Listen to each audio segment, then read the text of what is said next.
রাজধানীর উত্তরখান থানাধীন পুরানপাড়া এলাকায় ভাড়া বাসায় খুন হয়েছেন শান্তিনগরের হাবিবুল্লাহ বাহার কলেজের উপাধ্যক্ষ সাইফুর রহমান ভূঁইয়া। পুলিশ বলছে ওই বাসায় সাইফুর রহমান একাই থাকতেন। 2 দিন আগে তার বাসায় একজন নারী ও একজন পুরুষ এসে উঠেছিলেন। তাদের খোঁজ এখনো চলছে। রোববার ভোরের দিকে রাজধানীর উত্তরখানে নিজ বাসা থেকে রক্তাক্ত অবস্থায় তাকে উদ্ধার করে লেক ভিউ হাসপাতালে ভর্তি করা হয়। সেখানে চিকিৎসাধীন অবস্থায় তিনি মারা যান। খবর পাওয়ার পর সোমবার বিকেলে স্থানীয় হাসপাতালে মরদেহের সুরতহাল করে সোহরাওয়ার্দী মেডিকেল কলেজ হাসপাতালের মর্গে পাঠানোর উদ্যোগ নেয় পুলিশ।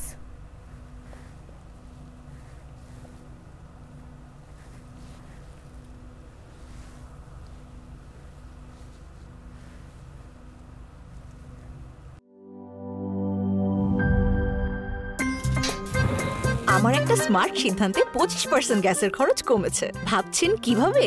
সাধারণ গ্যাস স্টোভ বদলে আমি এনেছি আরএফএল গ্যাস স্টোভ। এর সাইন্টিফিক নজল ও ব্রাস বার্নার ক্যাপ সমানভাবে তাপ ছড়িয়ে রান্না করে দ্রুত।